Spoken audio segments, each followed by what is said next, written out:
इसलिए बेवजह आंखें किसी से मिलानी नहीं चाहिए। राम कृष्ण दो एक हैं, अंतर नहीं निमेष। इनके नयन गंभीर हैं, उनके चपल विशेष।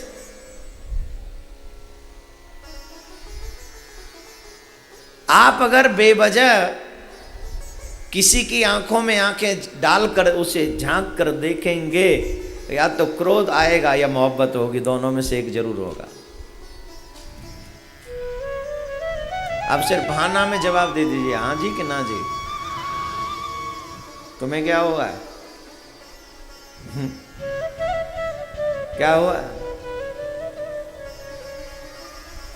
मोहब्बत या नफरत है? दोनों? क्या बात है, दोनों हो चुकी है ना। राधे राधे बोलना पड़ेगा। बेवजह किसी को देखना नहीं चाहिए, इसीलिए राम जी ने बात तो की शूर्पणखा से। देखिए, न तो कृष्ण ने पूतना को देखा और न राम जी ने शूर्पणखा को देखा। शूर्पणखा ने कहा कि मम अनुरूप पुरुष जगमाई, कोई नहीं है तो आप हमसे शादी कर लो। अब राम जी ने कहा था, देवी जी ये जो हमारी बगल में बैठी हैं ये हमारी वो हैं। कौन है? ये जी हैं हमारी। कौन है? ये जी हैं।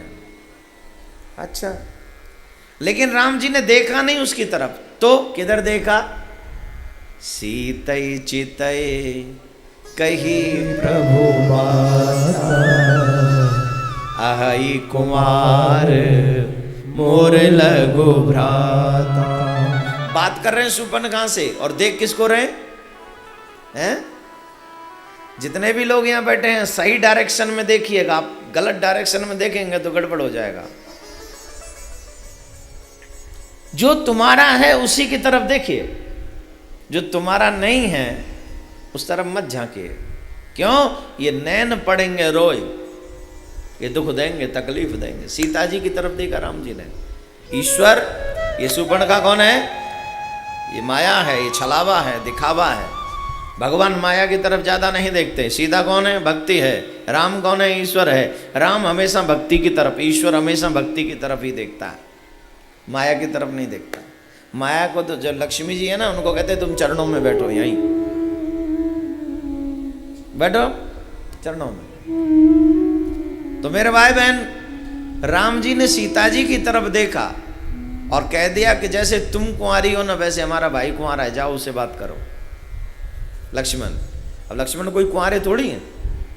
उर्मिला जी बैठी हैं अयोध्या में, he is a married man. फिर बोले सी इज ऑल्सो, ये भी तो शादीशुदा है, ये कोई कुंवारी थोड़ी है। इसके पति को तो रावण ने ही मारा था अपने हाथों से, तब से बिना पति के घूम रही। और इसने एक प्रण किया हुआ है कि जब तक रावण का वंश नाश न हो जाए तब तक मैं चैन से नहीं बैठूंगी। क्यों? क्योंकि इसने मेरे सुहाग को उजाड़ा है। और यहाँ शूर्पणखा का मतलब राम जी से मिलने का अभिप्राय तात्पर्य यही है, तुम सम पुरुष। पुरुष मतलब man, man also married. Unmarried को मैन थोड़ी कहते हैं, अनमैरिड को तो बॉय कहते हैं, लड़का कहते हैं ना अनमैरिड को। मैरिड को पुरुष कहते हैं। तो शूर्पणखा कह रही है तुम सम पुरुष नमो सम नारी। अनमैरिड लड़की को कोई नारी कहता है? अनमैरिड लड़की को क्या कहते हैं? जोर से बोले। मतलब सारी मेहनत मैं ही करूं, तुम कुछ मत करना। अनमैरिड को क्या कहते हैं? लड़की।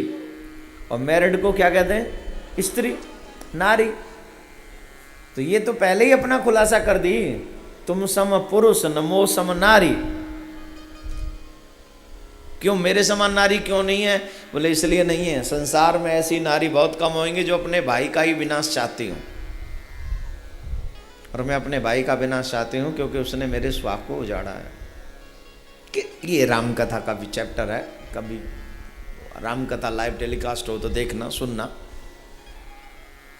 लेकिन अभी राम जी ने भी शूर्पणखा को नहीं देखा और उधर श्री कृष्ण ने पूतना को नहीं देखा।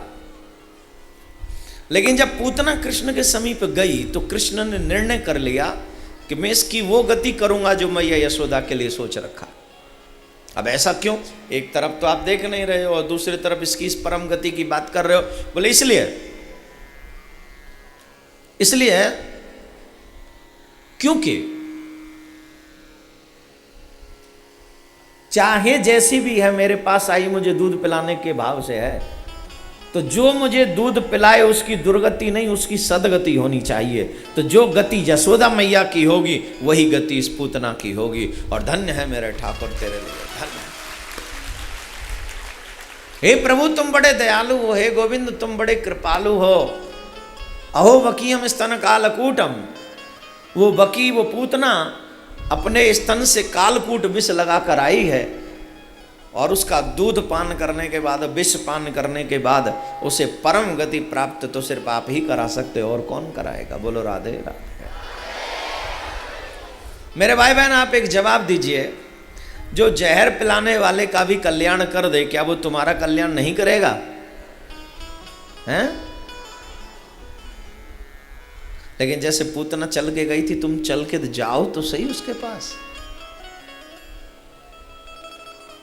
और जब तुम जाओगे ही नहीं तो इसमें मेरे ठाकुर जी का कसूर क्या है?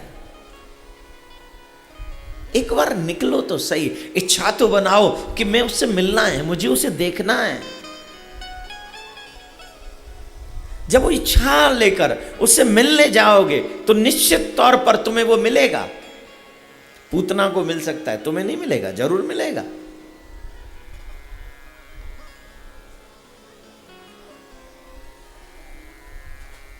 बच्चा रोता रहे तो मां कब तक उसे दूध नहीं पिलाएगी? जवाब दीजिए। 10 मिनट बच्चा लगातार रोए तो मां दूध पिलाएगी कि नहीं? हैं? तो ये तो मां है और वो परमात्मा है। वो परमात्मा है, मां से बड़ा दयालु है वो। तुम्हें स्वीकार करने में वो क्षणिक भी देर नहीं लगाएगा, तुम्हें स्वीकार कर लेगा। तो पूतना का कल्याण किया। फिर मेरे ठाकुर जी थोड़े से बड़े हुए, नामकरण संस्कार गर्गः प्रोहितो राजन यदूनाम सुमहातप ब्रजम जगामि नंदस्य वसुदेव प्रचोदितः। वसुदेव जी महाराज ने गर्गाचार्य जी को भेजा, उन्होंने नामकरण संस्कार किया। रोहिणी जी के पुत्र का नाम बलराम रखा और यशोदानंदन का नाम कृष्ण रखा। जो सबको अपनी ओर खींच ले वही कृष्ण है। ये बच्चे जितने यहां बैठे हैं,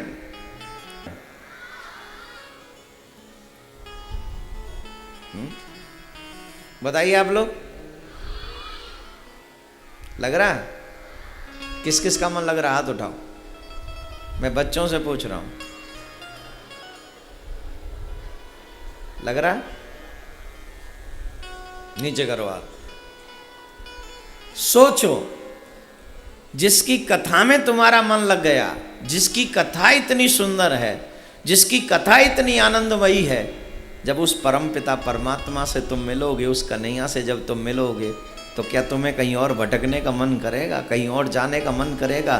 फिर तो उसी न रस में डूब जाओगे, उसी रस में न कल्याण हो जाएगा तुम्हारा, वहीं न रह जाओगे तुम। सब कुछ तो उसी में है। तेरी रचना इतनी सुंदर, तू कितना सुंदर होगा। और एक बार उसका दीदार हो जाने के बाद फिर किसी और से मिलने की चाहत नहीं रहती मेरे भाई भाई, किसी से भी नहीं। तो सबको मोह लेने वाला वो कृष्ण है, सबको आकर्षित करने वाला वो मोहन है।